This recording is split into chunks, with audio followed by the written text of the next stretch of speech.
Salut à tous, vous êtes bien sur motorstv.com et on a le plaisir de vous retrouver pour un nouveau numéro du débriefing F1 consacré au Grand Prix de Grande-Bretagne et cette fois-ci en haute définition. Et c'est aussi un commentateur en haute définition, c'est Jean-Luc. Salut. Tu vas me gêner, LFB. Mais c'est vrai. Salut à tous.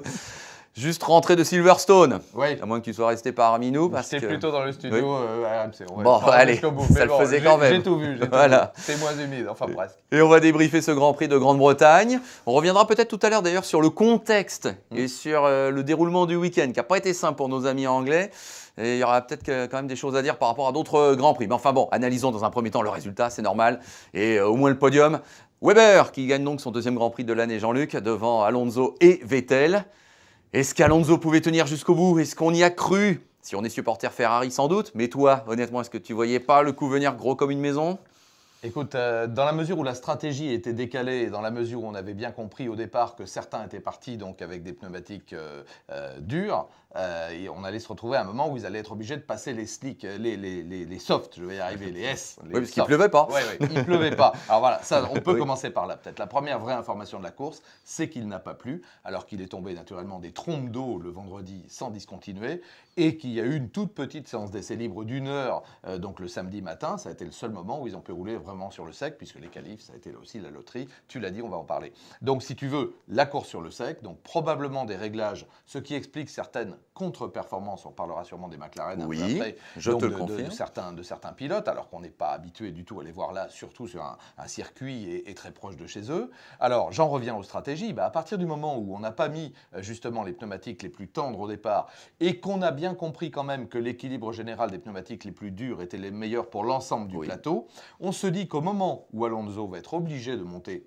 à un moment ou à un autre ses pneus les plus tendres, il va peut-être se retrouver en relative difficulté. On attend le dernier moment chez Ferrari et on retrouve, si tu veux bien le parallèle, comme au Canada, on retrouve une Ferrari qui perd son efficacité au fur et à mesure des tours sur la fin du Grand Prix. Alors Weber lui-même, dans son analyse d'après-course, dit « Je me suis demandé s'il ne se moquait pas un peu de nous, s'il ne préservait pas ses pneus, et au moment où j'allais me rapprocher, il allait en mettre une louche. » Et bien ça n'a pas été le cas. Oui, même s'il lui a fallu 2 tours, on va dire, pour vraiment prendre son temps et aller chercher Alonso. Ouais. Beau dépassement, tu me diras, hein, par l'extérieur. Ouais. Alonso qui essaie de se replacer, mais la messe était dite. On a quand même, Jean-Luc, le cas de figure d'un pilote qui domine globalement tout le Grand Prix, avec 5 secondes environ de moyenne d'avance. 48 tours sur 52. Mais qui va le perdre à cause quand même de ses pneus. Absolument. Bon. À cause, je ne sais pas. Oui. On peut dire que de toute manière, et la réglementation pour ça est très bien faite, on est obligé de passer les deux types de trains de pneus pour le sec, les slicks, en course. Donc ça veut dire qu'à un moment ou à un autre, quel que soit le pneumatique le moins performant, ou en tout cas sur la durée, c'est toujours un rapport prix-performance, c'est le cas de le dire, on va être obligé de se l'avaler, si tu me permets l'expression, au début, au milieu très court, à la fin, mais bon, il y a un moment, et c'est tout l'intérêt de cette stratégie, une stratégie qui est assez claire, c'est 2 arrêts pour tout le monde, mais à un moment, on doit passer les pneumatiques les plus tendres. Alors pour certains autres concurrents, on aurait dû les maintenir un petit peu, par exemple chez McLaren, on se dit que Lewis Hamilton, on aurait pu le maintenir un petit peu dans le relais milieu, le relais intermédiaire, avec les softs. Alors tu vois, comme quoi c'est bon. Bon, on va parler des McLaren dans quelques instants, les Lotus aussi, bien évidemment. Pour finir l'analyse du podium, on va dire ça comme ça. Weber devant Vettel tout le week-end ou pas? Alors, oui, au global, on peut dire ça. Alors, tu sais, c'est pareil, c'est toujours amusant d'écouter les commentaires des passionnés ou des gens qui suivent. Ou bon, d'une manière extérieure, on dit, mais Weber, on ne le voit pas. Ben non, on ne le voit pas, mais il gagne Monaco, rien moins que Monaco. Il gagne son 2e Grand Prix, tout comme Alonso. Il est 2e du championnat du monde. Il réduit l'écart de 20 points à 13 sur le leader. Il fait une saison remarquable, meilleure, pour insister, meilleure évidemment que celle de Vettel pour le moment. D'ailleurs, il est devant au classement général provisoire. Donc c'est clair que là, on avait senti Vettel en début de saison un petit peu dans le flou, je ne sais pas quelle expression utiliser, mais Weber, non seulement il est constant, mais là, il est talentueux, il est magnifique et il est impressionnant. Voilà. Mais moi, Alonso m'impressionne aussi, parce que ça y est, là maintenant chez Ferrari, on est au top niveau. Oui. La preuve, Massa, là aussi, si tu me permets, sur raccourci. Bien sûr qu'on est au top niveau. Alors évidemment, Fernando continue à pousser sur son équipe en disant on n'est pas encore tout à fait, enfin si, on est tout à fait au niveau. Victoire il y a 15 jours, une deuxième place encore là.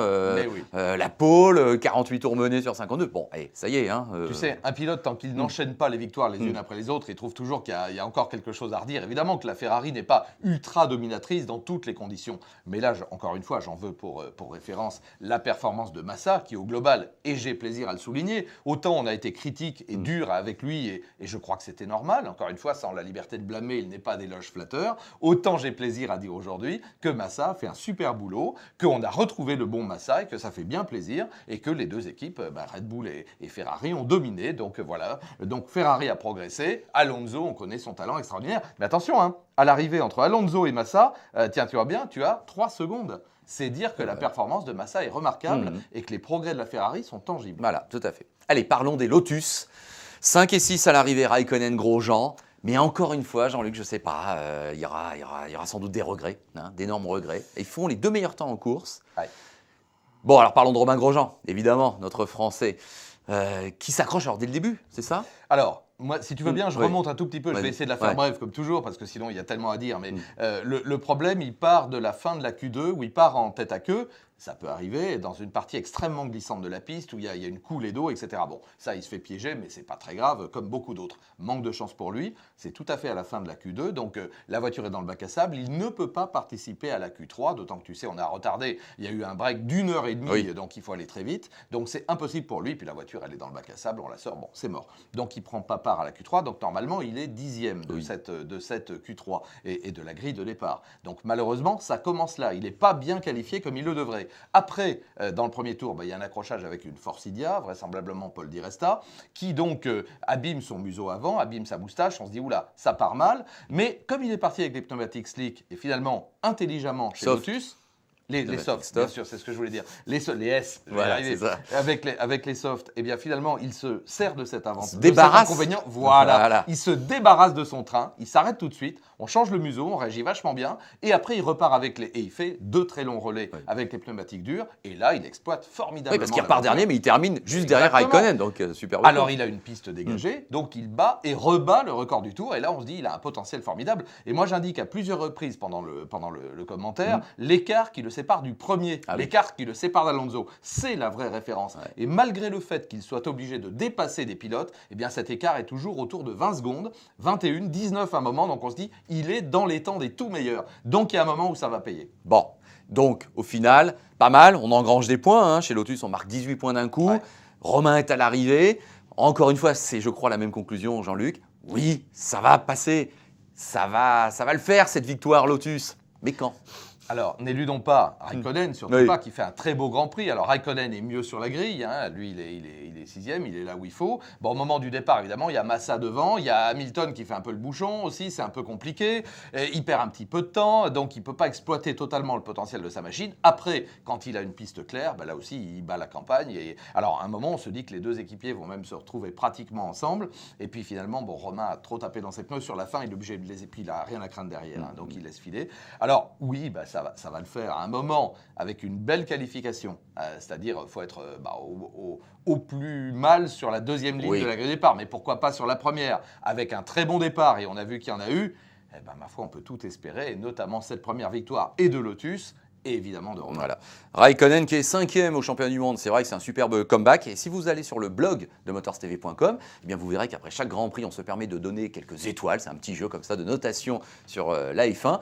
Et vous verrez que Raikkonen est très bien placé parce qu'on n'est quand même pas fou, effectivement. Bravo à lui. On peut rappeler les points peut-être rapidement, si tu veux bien, avec Alonso, 129 Tout à points. fait. Donc 116 points pour Marc Webber. Moins 13. Voilà, moins 13. 100 points tout rond pour Sébastien Vettel. Moins 29. Eh oui, Il y a presque plus 30 qu'une points victoire sur- d'écart. Voilà. Et puis Hamilton, 92. Alors là, on marque le pas. Moins et puis 37. derrière, Raikkonen, dont tu parlais, 83. Oui, donc oui. c'est très bien. Et puis derrière, Rosberg et Grosjean, qui est très bon 7e. Rosberg, oui, qui était au départ, hein, pour reprendre l'expression, Alors, quand un pilote passe un peu à travers. Là, Alors, Rosberg, je l'ai trouvé anonyme. Hein. Écoute, il a raté son tour de qualif, donc il se retrouve, il passe pas en Q3, donc il est en Q2 au milieu, et puis on le voit pas. Quoi. Autant on voit Schumacher parce qu'il se qualifie très bien, mais alors les Mercedes, là, aucune efficacité en course. On voit bien que même Schumacher retient tout le monde, fait un petit peu le bouchon. Pareil, Schumacher, une anonyme 7e place. Il se bat bien, hein, c'est pas un reproche. Et puis Rosberg, il n'existe pas. Voilà. Bon, un mot sur les McLaren, 2 champions du monde à Silverstone, chez eux, et qui ne marquent au total que 5 points, de justesse dans les points, on va dire, pour Button, même s'il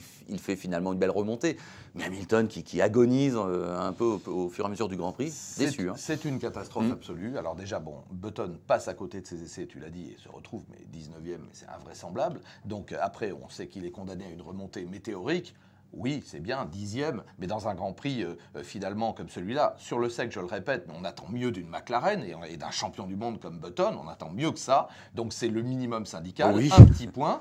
Quant à Hamilton, c'est une non-course. Il part 8e, il termine 8e. Donc il ne se passe rien, là aussi, à un moment. Il fait illusion en retardant son premier arrêt. Voilà. Et puis il y en a un deuxième tout de suite. Alors, on dit d'ailleurs, très honnêtement, dans l'écurie, qu'on aurait peut-être dû le maintenir plus longtemps avec le train de pneus slick, apparemment, de pneus soft, je vais y arriver. Ça fait 3. Aujourd'hui, ça fait 3. À la 4e, j'ai droit à un tour gratuit. Donc, avec les pneus soft, on aurait peut-être dû le faire rester longtemps en piste, et lui aussi. Mais bon, pour des histoires de stratégie, d'encombrement, où il repartait, on l'a arrêté. Là, il y a peut-être un petit mieux, mais bon, il aurait peut-être terminé 7e. Donc, là, il y aura obligation de rebondir, parce que non, c'est pas bon. On attend mieux d'une équipe multiple championne du monde et de 2 champions du monde, et de quel calibre. Ton analyse sur l'incident Maldonado-Pérez? Alors écoute, déjà, on est sud-américain, on est jeune, on est bouillant, on a le sang chaud. Les 2 hommes ressortent des stands, on est côte à côte. Bon, c'est clair que Maldonado, c'est pas que je veuille le défendre à tous les coups, mais comme il a, je dirais presque, il a la gueule de l'emploi, hein, c'est le bad boy. En plus, il a un comportement rugueux, donc tout le monde lui tape sur la tête. Moi, j'ai tendance à dire que peut-être Pérez se serait un petit peu écarté aussi ou n'aurait pas cherché à toute force. On sait très bien que quand on a 2 jeunes pilotes comme ça, maintenant Maldonado, il était à l'intérieur, il a essayé de tourner mais il n'a pas pu, il a perdu un petit peu l'adhérence, il est venu, je ne crois pas du tout que ce soit intentionnel, ni de la part de l'un, ni de la part de l'autre.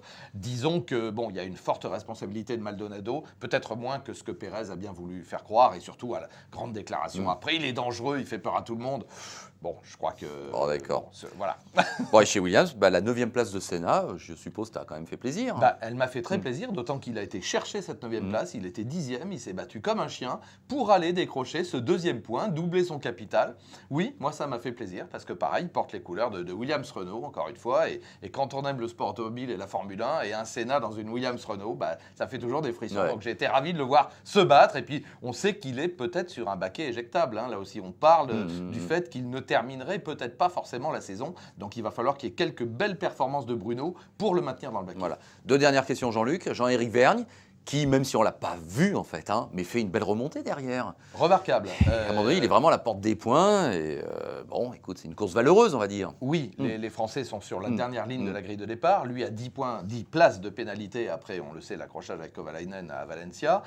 Il est à côté de Charles Pic, qui lui était de toute manière dernier, mais en plus à 5 points pour avoir changé de boîte de vitesse. Il prend un super départ, il remonte, il gagne une dizaine de places, et puis il se retrouve avec son équipier Ricciardo. Alors certes, un tout petit peu derrière, mais pas beaucoup. Non. Bon, il termine 14e, il y a 2 secondes d'écart entre les 2 hommes, c'est vraiment rien. Non, c'est une belle course au final de Jean-Éric, dont on sait toujours qu'en course, il est meilleur qu'en essai, c'est toujours la même histoire. Il va falloir qu'il s'améliore, et là aussi, on approche maintenant du break de la mi-saison. Il y a encore 2 Grands Prix, il faudrait que Jean-Éric nous en fasse, qu'il soit dans les points au moins une fois, voire les 2. Allez.